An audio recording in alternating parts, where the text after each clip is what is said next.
Silicon Valley has a new favorite buzzword. Ever since Mark Zuckerberg announced earlier this year that Facebook's future would be in the Metaverse, everyone has been rushing to figure out what a Metaverse even is. And when Facebook rebranded as Meta in October, Metaverse fever swept the tech industry. From Microsoft to Nvidia, every company is suddenly in the Metaverse business. And seemingly overnight,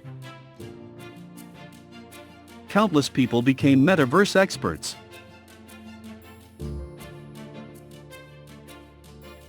What is the Metaverse? The Metaverse, at its core, is an embodied internet. A social sphere where people will be able to meet with the help of personalized avatars that make them feel more present than a plain video call.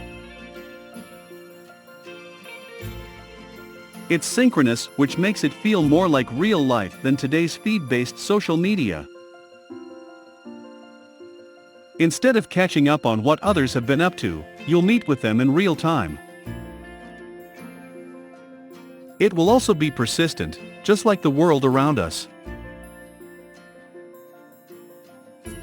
When you revisit a Metaverse space, you won't have to start over from scratch.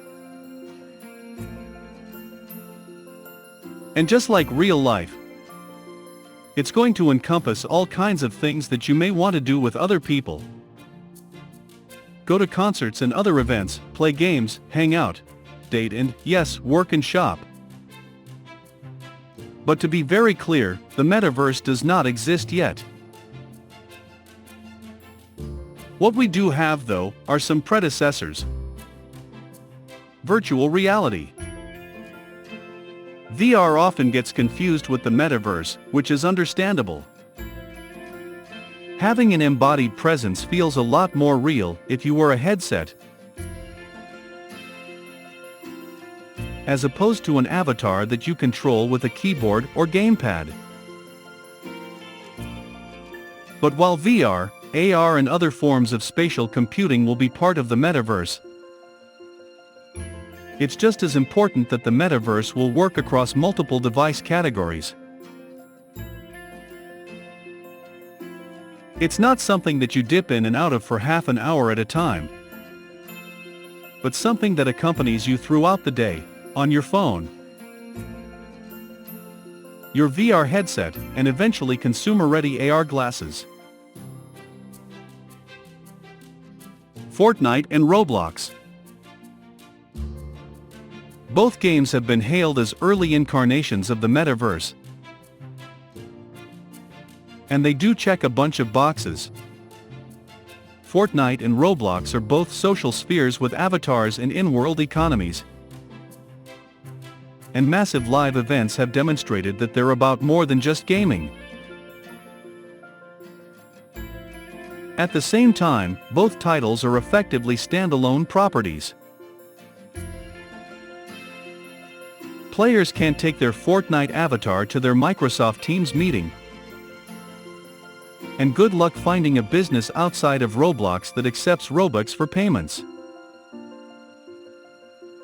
Ultimately, there's one big reason why we don't have a Metaverse just yet. The Metaverse is a network. It's not one single service, but a collection of services loosely tied together, both by companies building dedicated roads between their services, as well as by people beating their own paths to get from one destination to another. That's also why some of the first generation of avatar-based services, like Second Life, are not the Metaverse on their own. Just like the mobile internet isn't just one single app, and none of the apps on your phone would have succeeded if it weren't for the existence of many other apps and services. The Metaverse depends on a multitude of interconnected services to succeed. As with any big vision of a future that doesn't yet exist, many people have tried to stamp their own definitions on the Metaverse. If the idea is new to you, it may help to understand some of the properties you can expect from a metaverse.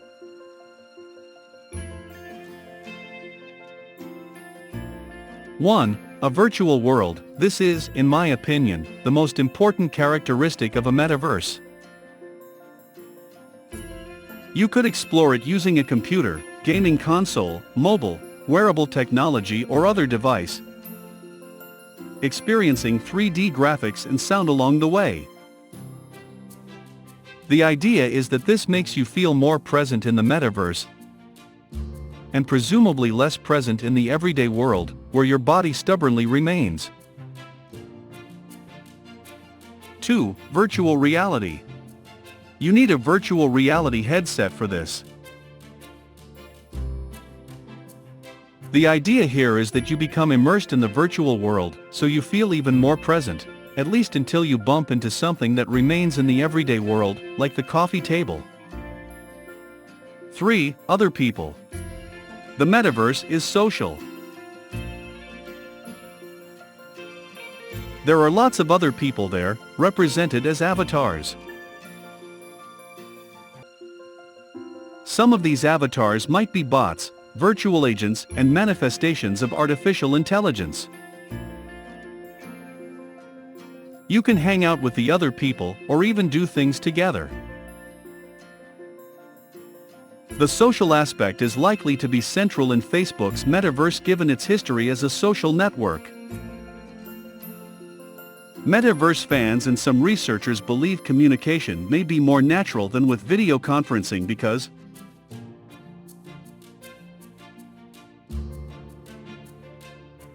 for example, you can use gaze to show who you are addressing. Your avatar can turn its head to look at another person. Your avatar could also walk over and sit next to someone else's avatar to start a conversation. 4. Persistence. This means the virtual world is available whenever you want to visit it. You can change it by adding new virtual buildings or other objects, and importantly, the changes remain in place next time you visit. You might be able to take up residence and own a bit of it. The metaverse will rely on your user-generated content, your digital creations and personal stories, in the same way social media does today. 5. Connection to the real world. In some visions of the metaverse, the virtual stuff in the virtual world actually represents real stuff in the real world. For example, you might fly a virtual drone in the metaverse to steer an actual drone in the real world. People talk about the real and virtual as being digital twins. What can I do in a metaverse, and how soon? Different corporations will probably have their own visions or even local versions of the metaverse, but like the internet, they will all be connected, so you can move from one to the other.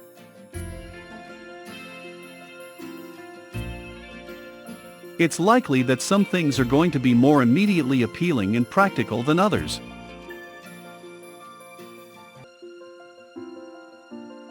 Playing games would seem to be a reasonable leap, as many gamers already enjoy online gaming, and some games, to a degree, have already entered the metaverse. Think back to the characteristics above. The idea of being able to socialize or meet with others, and feel like you're really there with them in person, is also appealing, particularly in today's pandemic age.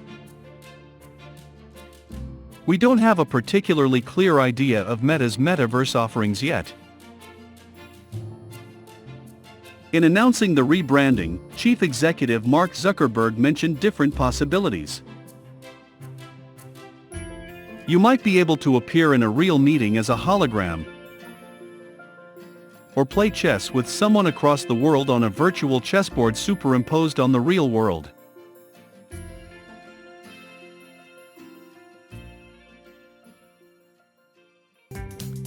That's it for today. I hope you enjoy the video. Thank you so much for watching this video. For more information, click the link below, and don't forget to turn on the notification bell, like, share, and subscribe.